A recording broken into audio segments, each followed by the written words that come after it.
kebetulan diamanati oleh RP2M untuk melakukan penelitian sesungguhnya bagaimana model penguatan human capital ekonomi kreatif melalui perguruan tinggi. Jadi kalau dalam konsep kekinian ada istilah triple helix atau pentahelix ya, bahkan kemarin saya main ke Burkar itu pentahelix, saya bilang berjalan belum? Ya baru konsep. Kan gitu. Saya pengen wujudkan ini triple helix ini menjadi sebuah kenyataan. Seperti yang disampaikan Pak Kaban, saya ingin setelah selesai forum ini ada rekomendasi dari real dari teman-teman pelaku ekra, bagaimana pelaku ekonomi kreatif perguruan tinggi dan pemerintah daerah bersama-sama gitu melahirkan insan kreatif sekaligus mendorong pelaku ekonomi kreatif yang sudah berjalan. Jadi kalau aslinya seperti ini Bu, jadi kalau masuk IAIN itu inputnya ada lulusan Alia, SMA, SMK, lulusan pesantren. Ada yang ngajinya pinter, ada yang bahkan nggak bisa ngaji. Walaupun tesnya tetap di tes ngaji. Ya, tapi ada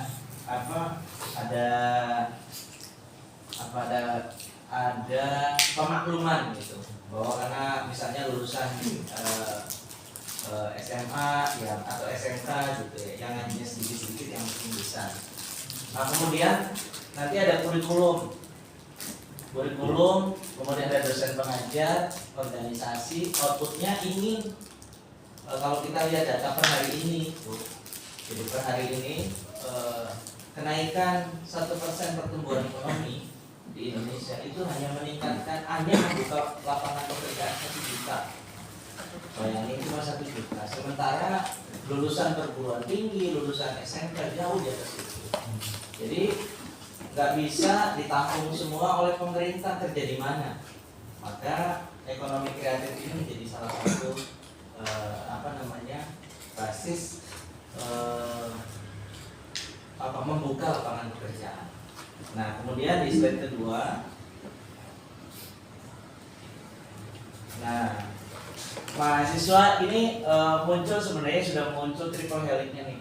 Kan jadi mahasiswa tuh jujur saja Pak, besok Pak akan ada ini Pak besok mau ada FGD juga, alumni mahasiswa yang sudah menjadi pelaku usaha ekonomi kreatif. Tapi ada yang baru mulai usaha, ada yang meneruskan usaha orang tua. Saya lihat omsetnya sudah luar biasa Pak. Seperti teman-teman ada alumni yang di Tegal Lubuk meneruskan usaha kerudung dan pakaian itu udah 20-25 juta omsetnya per bulan. Nah itu salah satu. Terus kemudian ada teman kita Cibai, alumnus HES itu yang punya 26 gerobak aci lebah itu omsetnya juga sekitar 20 juta. Belum ada yang mau dan sebagainya. Nah itu rencananya teman-teman besok kita, intinya di sini saya pengen mendengar, menyimak masukan dari Bapak Ibu semua. Bagaimana sih peran perguruan tinggi nih? Apakah kurikulumnya yang harus ngobrol sebentar dengan Pak Gunawan kan? Sebaiknya Pak Saiful, kalau mahasiswa itu sudah dipilih dari awal katanya Pak Lain. Nanti ada masukan dari Pak Gunawan.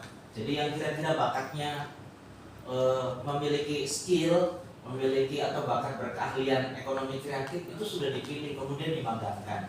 Sebenarnya seiring dengan kurikulum Merdeka Pak ya, harus beberapa saya baca literasi beberapa SMA di Bogor itu salah satu putranya Pak Arif Rahman yang mantan anggota DPRD itu 20 orang masuk di pesantren, tapi kelas 1, 2 itu nggak belajar PMP, matematika, pendidikan kewarganegaraan, IPA, mata-mata pelajaran yang itu enggak. Jadi ditanya, kamu sukanya apa? Kemudian didatangkan, dibimbing terus selama 2 tahun. Kelas 3 baru belajar, karena kita masih ada ujian kelulusan, baru belajar matematika, IPA, bahasa Indonesia seperti itu. Dan alhamdulillah sekarang anaknya sudah berwirausaha dan kuliah melanjutkan di Turki.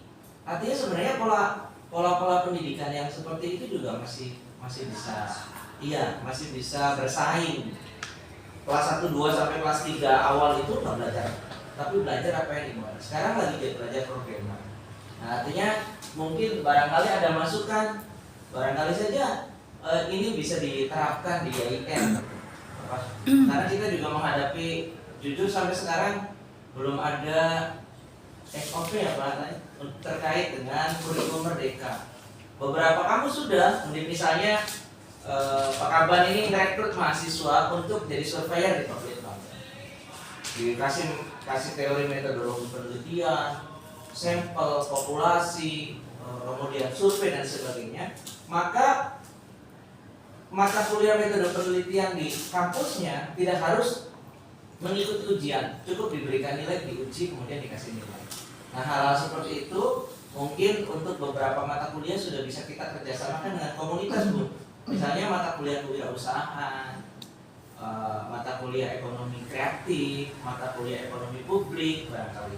Nanti saya minta saran dari Bapak Ibu semua, karena tanpa jejaring, tanpa teman, tanpa kenalan pelaku ekraf, tanpa dukungan keluarga, tanpa polisi mungkin dari Pak Pelit Bangda, juga perguruan tinggi tidak bisa berlari cepat gitu.